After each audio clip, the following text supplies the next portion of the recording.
Le damos la bienvenida, le agradecemos esta comunicación a Leo Wilansky, que es el presidente de la Asociación de Empresarios y Empresarias Nacionales para el Desarrollo Argentino. Bienvenido, Leo. Úrsula Asta, Paulo Pereira, Leonardo Martín.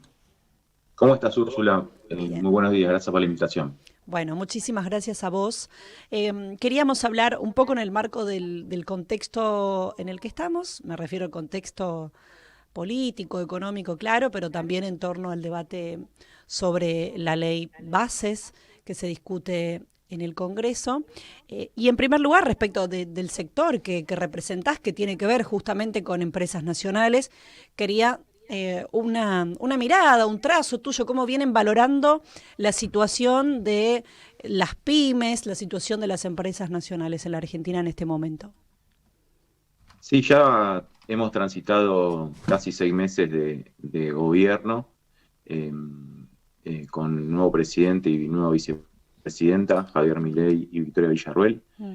y es preocupante la ausencia de- en los discursos, en la mirada, en las declaraciones, en la ausencia de las pymes, ¿no? Claro. En la cabeza del presidente y también del ministro de Economía, Luis Caputo. Ujú. Y esto configurado o sumado a una recesión que el ministro de Economía desarrolla todos los meses desde que arrancó su gestión, con el objetivo de bajar la inflación, algo que estamos de acuerdo, eh, pero que entendemos que antes de llegar a los niveles deseables de inflación, vamos a ver cierres generalizados de pequeñas y medianas empresas y por consecuencia también despido de trabajadores, ¿no? De estas, producto de que no pueden vivir porque no hay ventas. El Mm. 53% de las empresas que nosotros relevamos, que son más de 400 en 20 provincias, Sí.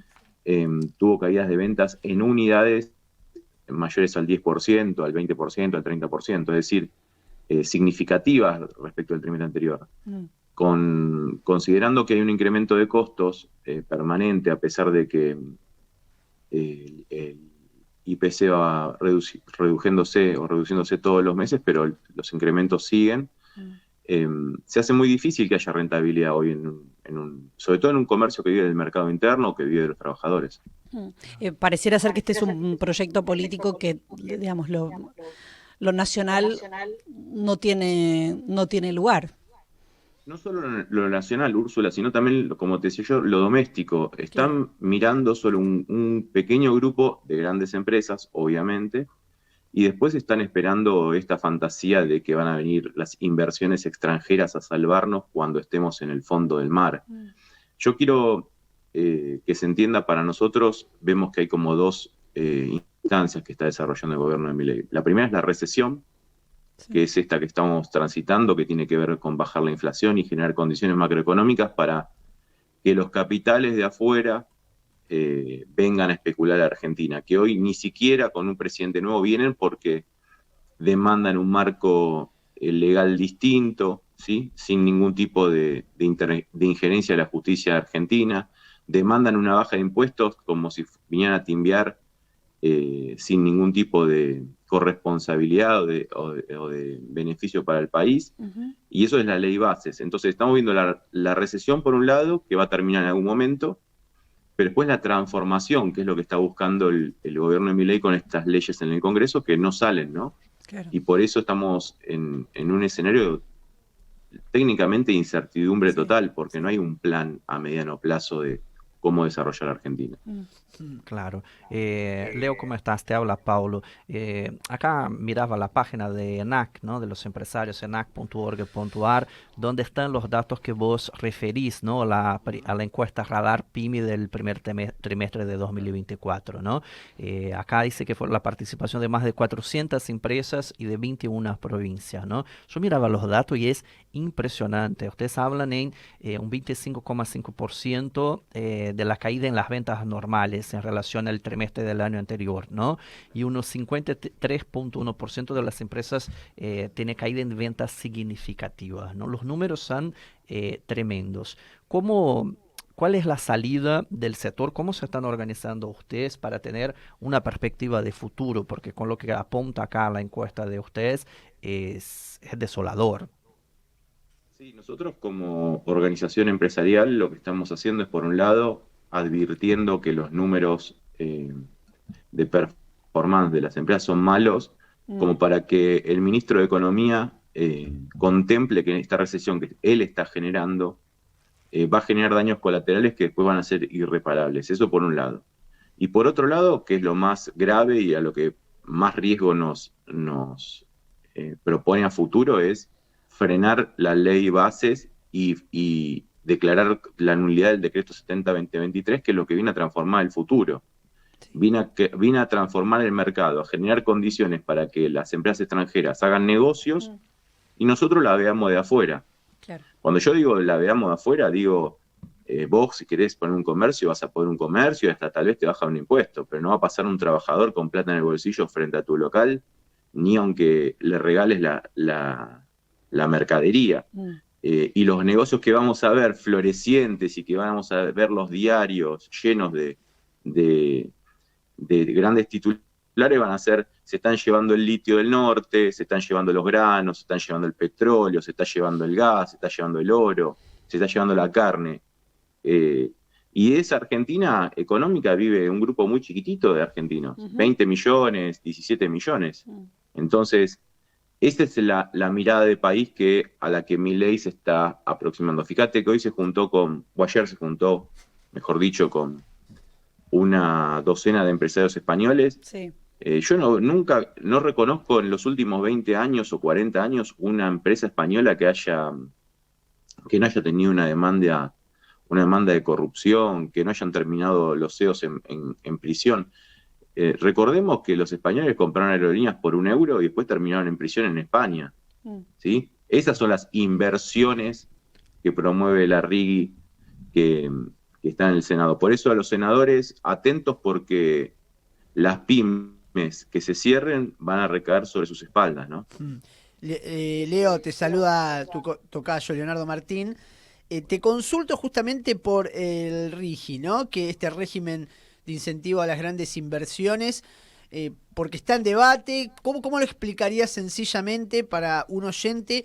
¿Qué implica ese régimen de inversiones y por qué perjudica al entramado productivo local? Primero, que hay una fantasía en los economistas de derecha o los economistas que están ligados a los capitales extranjeros que las inversiones extranjeras van a salvar la economía de cualquier país. No importa si es Argentina o la que sea. Eso es una fantasía. Pero supongamos que estamos de acuerdo en traer inversiones extranjeras. Vienen para hacer plata. Vienen, por ejemplo, para llevarse el litio. Entonces, te proponen una inversión, 500 millones de dólares en una mina de litio. Bueno, bárbaro. Ahora, te quieren traer las máquinas usadas de otra mina de Australia. ¿Me entendés? En el caso, para que te des una idea, en el caso de las represas patagónicas, la negociación arrancó, queremos invertir, darle la plata a Argentina para hacer 2 represas, pero el 90% de los bienes y maquinaria y todo lo vamos a comprar a China. Y terminó la negociación 70-30, comprando 70% a Argentina y solo 30% a China. Te traen hasta los trabajadores si los dejas. Claro. Vos no te olvides que la UIA en pandemia querían que la ley de teletrabajo permita que las empresas puedan contratar sin legislación laboral empleados a teledistancia de India, de China. Están viendo esa perspectiva, que no tener muy bajo costo, ¿sí? Y tratar de maximizar la extracción de materias primas fundamentalmente de la Argentina. Y lo peor de todo es que sin pagar impuestos. Sí, sí, sí. Entonces, ¿cuál es el beneficio para nuestro país? Claro. Ninguno, efectivamente. ¿Paulo? No, Leo, quería otra vez, ¿no? Insistir en entender ese canal. ¿Cuál es ¿hay algún tipo de respuesta del gobierno con ustedes? ¿Hay alguna mesa de diálogo? ¿Hay algún tipo de conversación sobre el tema? ¿O los empresarios nacionales, en ese sentido, las pymes, están completamente abandonados en este escenario? Hoy el gobierno tiene un séquito de entidades empresarias que lo rodean, como la CAME, la Cámara Argentina de Comercio, o FUNE de Rioja y la UIA, ¿sí? Que los primeros que se van a fundir son los de la Unión Industrial, pero tienen al presidente lobeando y ayer puso al director general de aduana, Funes de Rioja. La UIA ha llegado a poner ahora al director de aduana. Es un escándalo, roza la corrupción estructural del sistema empresarial argentino, y estos son los que aplauden. Y hicieron algo parecido en la época de Macri, y cuando Macri no pudo renovar y quedaron 25.000 pymes cerradas, todas esas cámaras empresariales se escondieron y sus dirigentes se escondieron y no pidieron ni siquiera disculpas por haber destruido la matriz productiva argentina. Así arrancó también Alberto Fernández. No nos olvidemos, no le dejaron un país normal, le dejaron un país con inflación, con recesión, con destrucción de pymes. Digo porque en algunos aspectos fue mala la gestión de Alberto Fernández, pero el FMI tiene nombre y apellido y es Luis Caputo y Mauricio Macri, por lo cual volvió a la Argentina. No nos olvidemos que Caputo nos endeudó a 100 años en su gestión. Ya fue ministro de Economía Caputo y ya fundió 25.000 pymes. Yo creo que va a ser exactamente lo mismo. Ahora, en el mientras tanto, el carry trade está full, la especulación en bonos, Popreal está full. Estos muchachos ya ganaron, y nos van a dejar el pasivo si no hay una reacción social a tiempo, y sobre todo del empresariado que no es prebendario como el de la Unión Industrial Argentina o el de la sociedad rural. Sobre el empresariado, Leo, recuerdo una vez, bueno, conversamos acá en este programa y te preguntábamos sobre quizás la conformación de los grupos, de los distintos grupos de empresarios que habitan la Argentina, que uno podría decir algunos son argentinos y otros, bueno, quizás miran hacia otro lado, quisieran ser de otro lado. Nos gustaría que puedas rearmar eso para entender.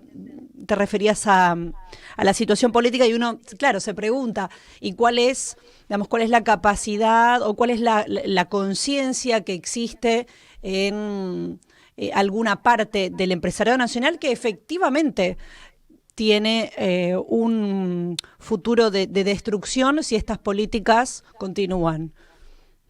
Sí, lo cierto también es que en su momento había una entidad muy importante que era la CGE, que era una entidad empresaria que promovía el desarrollo nacional, claro. Y esa entidad la destruyeron desde la dictadura, secuestrando a sus dirigentes, interviniendo a la institución, desfinanciándola como hizo el menemismo. Hay una política activa por parte de las grandes empresas en que no haya representación nacional en el capital, ¿no? Y la verdad es que nuestra política, cuando digo nuestra política, hablo de los dirigentes partidarios que dicen promover el desarrollo nacional, cuando son gobierno tampoco hacen nada para que esta representación se fortalezca. Entonces, en los momentos de caos, donde las organizaciones como la nuestra, como ENAC, como APIME, como otras tantas, alzan la voz, su influencia es limitada, ¿sí? Aunque tengas la razón, la difusión de tu voz está condicionada por los medios en los que transitas, el poder económico te mitiga, o en mi caso me han perseguido hasta judicialmente en la época de Mauricio Macri para que no de entrevistas como la que estoy dándote en este momento a vos. Entonces, el poder real opera también en el plano de la representación. Y las entidades que históricamente defendían el capital nacional, hoy están comandadas por empresas extranjeras. Arcor, Techin, Peugeot, Paolo Roca, son los que mandan en la UIA, y todos los empresarios industriales pymes ahí cierran la boca. ¿Por qué? Porque son prebendarios extranjeros. Yo te diría que no. Lo hacen porque todos le terminan comprando a ellos cosas.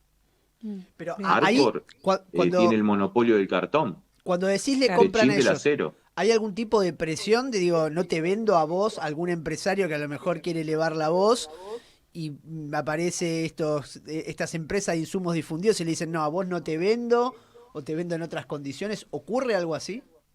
Presión, amenazas, de todo tipo. Te funden si quieren. Claro. ¿Sabes Por eso el rol del Estado, no solo como ordenador del mercado, sino también como ordenador de los factores de representación real.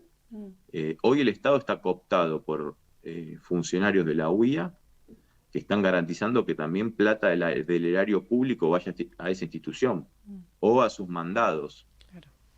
Porque, seguime con esto, el jefe lobista de Techín lo manda a la UIA, pero el gerente un gerente lo manda a la Cámara al Acero. Entonces cooptan toda una red de instituciones que después aparecen en los medios diciendo que este es el camino correcto del gobierno nacional, que nos va a sacar de la situación. Es un modus operandi típico del poder real. Sí. Ahora, lamentablemente en estos 4 años que pasaron no se hizo absolutamente nada. Yo te diría que se plegaron muchos funcionarios que incluso hoy hablan a las decisiones y a las propuestas de ese lobby. Me cansé de ver funcionarios del gobierno de Alberto Fernández yendo a comer a la casa de los empresarios que terminaron votando a Milei o financiando a Milei. Claro. Leo, por último, recién te preguntaba, Paulo, sobre las estrategias, y el otro día vos participabas, por ejemplo, estabas en el encuentro de la Facultad de Ciencias Sociales en la UBA, con sindicatos, con organismos de derechos humanos, entre otros sectores. ¿Está previsto plegarse o participar también en conjunto con esos sectores en este tiempo? ¿Qué evalúas al respecto? 2 cosas. Nosotros estamos en el plano del Senado en este momento, nosotros, ENAC y otras instituciones pymes, participando activamente para que esta voz por lo menos esté clara frente a los que van a levantar la mano, que saben que nos van a fundir, si lo hacen. Después, desde la perspectiva de las instituciones, participamos en este plenario con la CGT, invitada por la Mesa de Organismos de Derechos Humanos, y planteamos 2 cosas. La primera, para responderte, es que vamos a movilizar nosotros cuando se vote al Senado. Vamos a ir con un centenar de empresas seguramente a participar de ese día, porque tenemos que estar muy presentes y atentos sobre quién vota, ¿no?, a favor de destruir la industria nacional. Pero también yo transmití algo muy fuerte sobre todo a los sindicatos de la CGT, en el cual estaba Pablo Moyano, estaba Sergio Palazzo, estaba Hugo Yasky. Tenemos que reforzar las mesas de diálogo, las mesas políticas de los representantes sectoriales no partidarios, ¿sí? No es momento de juntarse los del Partido Justicialista con la UCR, es momento de juntarse los sindicatos, los representantes de las empresas, los representantes de los docentes, de los trabajadores, de los científicos, los actores reales de la actividad política argentina. Y se los aclaré también en ese plenario. Es muy difícil, si la CGT dialoga con la UIA únicamente, que después nosotros o las bases de representación que nosotros tengamos se sienten en esa mesa, porque se juntan a decidir con los 1.500 grandes empresarios que votan a Milei para repartirse o tomar alguna decisión. Y después, cuando vienen por la reforma laboral, nos llaman a nosotros los empresarios nacionales. Clarísimo. Entonces, porque yo, cuando fui al plenario del Banco Nación, en el Banco Nación que convocó la bancaria, yo ahí no vi a la UIA. Yo ahí no vi a la mesa de enlace, a la Cámara de Comercio. Ahí estábamos nosotros. Entonces, cuando vienen por la privatización y la reforma laboral, la CGT nos llama. Daer nos llama, Palazzo nos llama. Ahora, cuando tienen que definir cosas o van a ver al Fondo Monetario Internacional o van a la Embajada de Estados Unidos o se juntan con el presidente, se abrazan a la UIA, se abrazan a la Bolsa de Comercio. Entonces, ahí hay una confusión también por parte de la representación sindical. O clarifican su situación o yo les voy a tener malas noticias. La reforma laboral va a ser inminente. Leo Wilansky es, a quien escuchan, presidente de la Asociación de Empresarios y Empresarias Nacionales para el Desarrollo Argentino, ENAC. Te agradecemos, Leo, este paso por Radiográfica y nos reencontramos pronto seguramente. A vos, Úrsula, y a todo tu equipo por darle voz a las empresas nacionales pymes. Un fuerte abrazo.